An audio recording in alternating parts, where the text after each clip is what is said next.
मुख्यमंत्री महोदयांनी आज जो राज्याचे उपमुख्यमंत्री अजितदादा पवार आणि अनेक दिवंगत नेते आहेत त्यांचा शोकप्रस्ताव मांडलेला आहे, त्यांना पाठिंबा देण्यासाठी मी उभा आहे. वास्तविक मुख्यमंत्री महोदय आणि सगळ्याच वक्त्यांनी आमचे नेते अजितदादांच्या सगळ्या जीवनचरित्रावर फार मोठा प्रकाश टाकलेला आहे. आणि मी जर स्वतः आणि त्यांचे संबंध बोलायला होते मला बोलताच येणार नाही, म्हणून त्यांची पहिली वैशिष्ट्ये मी थोडी सांगून मग मी त्यांच्या आणि माझ्या व्यक्तिगत जीवनावर येणार आहे. आता याचा उल्लेख मुख्यमंत्री महोदयांनी केला की सकाळी बरोबर 10 वाजता ते कोणत्याही परिस्थितीत सभागृहात येणार, सभागृहात आल्यावर ते अध्यक्षाची भेट घेणार आणि बरोबर 11च्या ठोक्याला ते येऊन बसणार. दुपारी जेवणासाठीच तेवढे जाणार. सातत्याने सगळ्या सभागृहात आमदारांच्याकडे लक्ष ठेवणार. मंत्र्यांचा जर लिंक करायचं असेल तर कुणाचा नंबर आहे, कुणाची आज काही चर्चा आहे, असं सातत्याने आणि त्याला सांगणार तुझा आत्ता आहे, तुझा आत्ता आहे. आणि अतिशय हजरजबाबीपणा. आणि म्हणजे मला गुलाबराव पाटील मला की एक हेडमास्टर म्हणूनच ते या सभागृहात काम करत होते. अतिशय वक्तशीरपणा. कुठलीही मिटिंग लावली, देवगिरीवर लावो, मंत्रालयात लावा, कधी लावो, अर्धा तास त्यांचा फोन कार्यालयात घणघणणार. वेळेवर सगळ्यांना उपस्थित राहावं लागणार. अतिशय शिस्तीचा, कडक शिस्तीचा असा नेता आमचा आला. त्यांना अतिशय टापटीप आवडायची. स्वतः ते व्यवस्थित राहायचे, दुसऱ्याची सुद्धा टापटीप नसेल तर तोंडावर ते सांगायचे. जे पोटात असेल तेच तोंडात येणार. रोखठोक. मला खरोखर आश्चर्य वाटतं की इतका रोखठोक आणि जे सत्य असेल तो बोलणारा आणि पूर्णपणानं 8 वेळेला आपल्या बारामती मतदारसंघामध्ये 1,00,000-1.5 लाखाच्या वर निवडून येणारा असा व्यक्ती असू शकतो. आपल्याला माहिती आहे की निवडणुका जिंकण्यासाठी कसं गोड बोलतो, काय काय करतो, पण तो अजितदादा तसं नव्हतं. जे योग्य काम असेल ते चटकन होणार. अधिकारावर प्रचंड वचक, प्रशासनावर प्रचंड वचक. आणि जर त्याचं काम जर योग्य असेल तर गट, पार्टी, पक्ष, जात काही बघायचं नाही. ते काम लवकर ताबडतोब कसं होईल यासाठी सातत्यानं ते प्रयत्न करायचे. ते आणि मी जिल्हा मध्यवर्ती बँकेमध्ये एका वेळेला ते पुणे जिल्हा मध्यवर्ती बँकेत आले, मी कोल्हापूर जिल्हा मध्यवर्ती बँकेत आलो आणि त्यापासून माझे आणि त्यांचे संबंध आले. साखर कारखानदारी आणि बँक यामध्ये त्यांची काही मतं होती.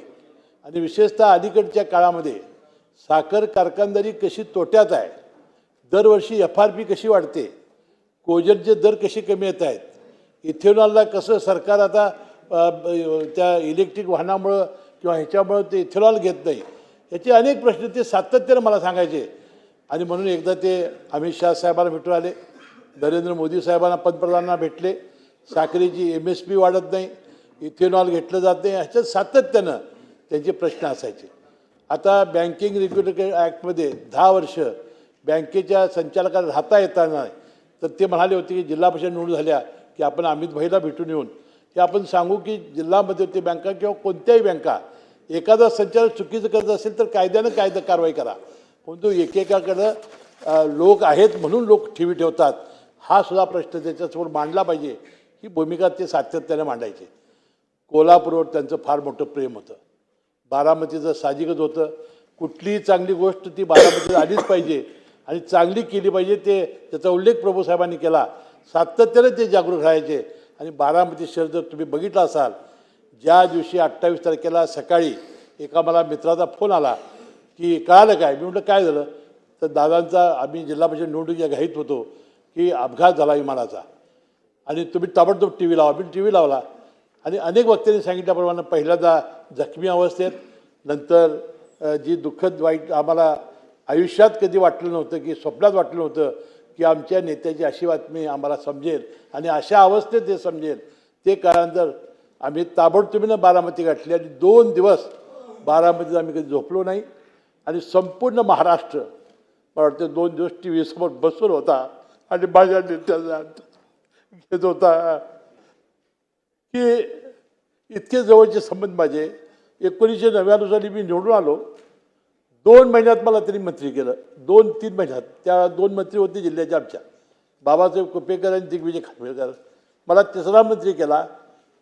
9 वेळा मंत्रिपदाची शपथ घेतली. दादा म्हणायचे की माझी शपथ झाली की साहेब तुमची शपथ होणारच. 9 वेळा 6 वेळा मी निवडून आलो. 1999 सालीपर्यंतपासून 9 वेळा मी मंत्री झालो. यावेळा ते मला सोडून गेले. मी त्यांच्या मुठ्यात मला शांती अर्पण करतो. आणि त्याला दिष्ट लागली. ते अतिशय कपडे बिपडे अशी व्यवस्थित वापरायचे. तुम्हाला माहिती असेल की विधानसभेमध्ये नागपूरला अधिवेशन असलं की जोधपुरी कोट वेगवेगळे रोज घालायचे. इथं हिवाळी अधिवेशन असलं की रोज जॅकेट नवीन आणि उन्हाळ्याच्या वेळेला फक्त पांढरा झब्बा असे 3 विधानसभेचे त्यांचे ड्रेस असायचे. रोज ते कपडे बदलून व्यवस्थित यायचे. टापटीप असायची, गॉगल घालायचे. 26 जानेवारीचा फोटो बघा अध्यक्ष महोदय, झेंडावंदन झालेलं होतं प्रजासत्ताक दिनाचं आणि त्यांनी सॅल्यूट मारलेला आहे. आणि ते केस त्यांना कमी आली की एक दिवस एक आमदारांनी त्यांनी हेअर ट्रान्सप्लांट केलं होतं. त्याला म्हटले त्याला बोलव. त्यांनी बोलवलं आणि सांगितलं कुठे केलं. ते म्हटलं मी दुबईला केलं. मी म्हटलं दादा तुम्ही काय करत नाही, केस असले तरी मी देखणं आहे का नाही. आणि खरोखर ते बघा 26 जानेवारीचा फोटो मला वाटतं ती परमेश्वर दिसत लागली. मी त्यांच्या आत्म्याला शांती करावी. नोकरी असो वा लग्न, चष्म्याची अडचण आता होऊ देऊ नका. नंदादीप नेत्रालयात या आणि तुमच्या चष्म्यापासून मिळवा कायमची मुक्ती. कारण आता चष्मा घालवण्याची लासिक शस्त्रक्रिया फक्त 32,999 रुपयात. शिवाय 5,000 रुपयांपर्यंतचे लासिक स्क्रीनिंग अगदी मोफत. ऑफर मर्यादित कालावधीसाठी. तर वाट कसली बघताय, आजच कॉल करा 92-2000-1000. नंदादीप नेत्रालय, न्यू शाहूपुरी, कोल्हापूर. दृष्टी म्हणजे नंदादीप. ताज्या घडामोडी पाहण्यासाठी माझा महाराष्ट्र न्यूजला आजच सबस्क्राईब करा.